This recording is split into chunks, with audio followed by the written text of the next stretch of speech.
There's 9 perspective shifts in the book, and we don't actually know which one we're going to need until we need it.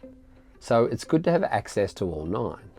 But in terms of my personal favourite perspective shift, it's the shift from fear to play.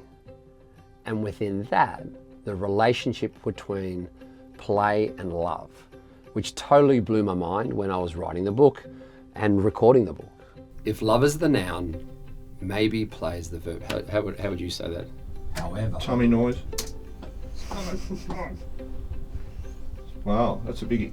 Now, this theme of love is almost impossible to define, and so is play. And there's a reason why. They're interlinked. And I didn't truly understand this until a few years ago. I realized whenever I asked someone, what did you love to do when you were a kid? In almost all instances, they were playing. And when I asked them, how did you feel in that memory? They'd say words of joyful and excited and loved. And this brings me home to one conclusion, which is blowing my mind. Maybe love is the noun and play is the verb. Love is the intention and play is the action. Maybe the Beatles were only half right. As human beings, yeah, all we need is love. But as human doings, all we need is play. Play mobilizes love.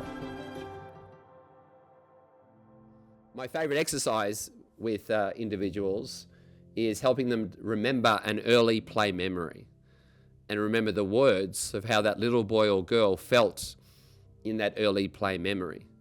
And it is extraordinary when you connect back with your early play memory, how you can bring those emotional states into your life today as an adult.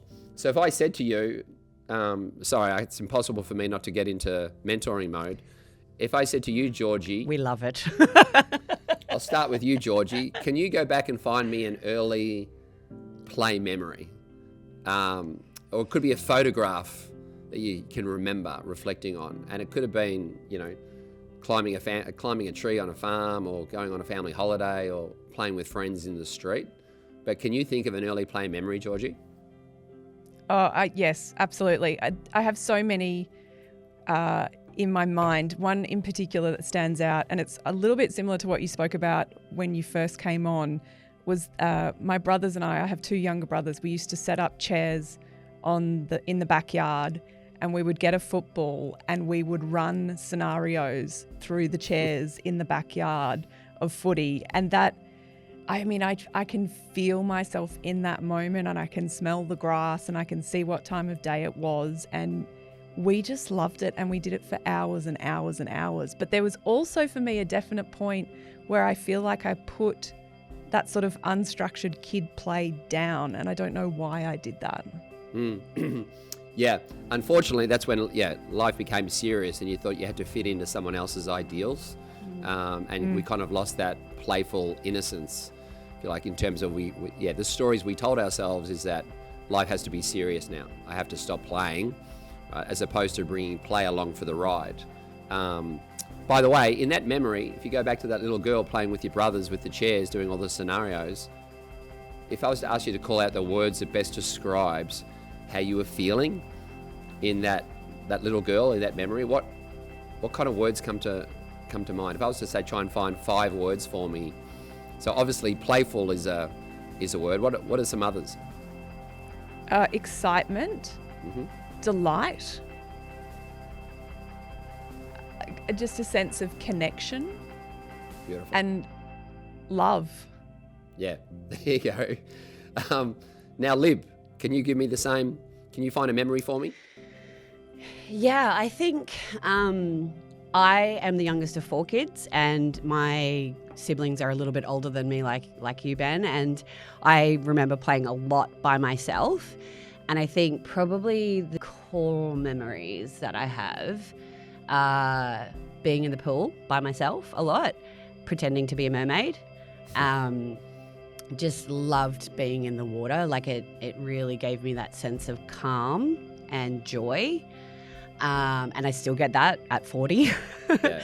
So this is phenomenal, right? And both of you called out the exact states that we see universally In fact, I spoke at a conference a couple of years ago in London, and I was talking about it, and I got asked in question time by a psychiatrist, because typically there's 5 states, right, in different language, but there's 5 states that normally come to bear when someone does that exercise. The first one is playful. The second one is free or carefree. The third one is excited or adventurous. The fourth one is safe or warm or connected or belonged. And the fifth one is loved. And the psychiatrist says, why do these 5 states keep appearing when someone finds their early play memory? And I said, again, I don't know, it's above my pay grade, but maybe at its core, maybe that's who we are as humans.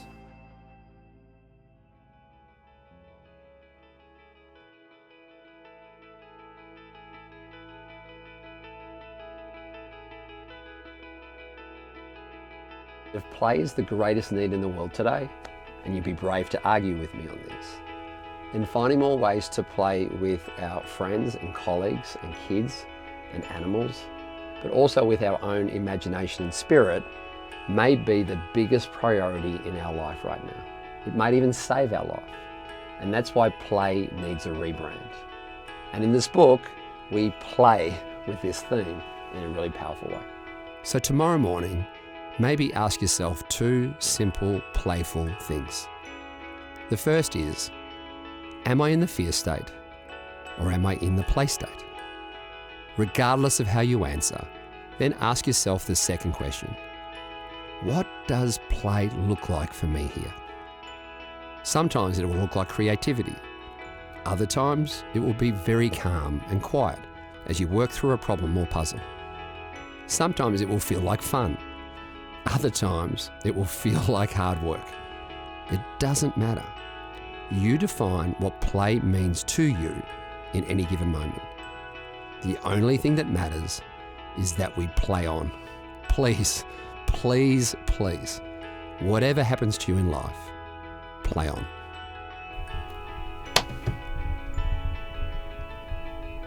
What's that? Yeah. Ian said you can stay here all day because it's making me better.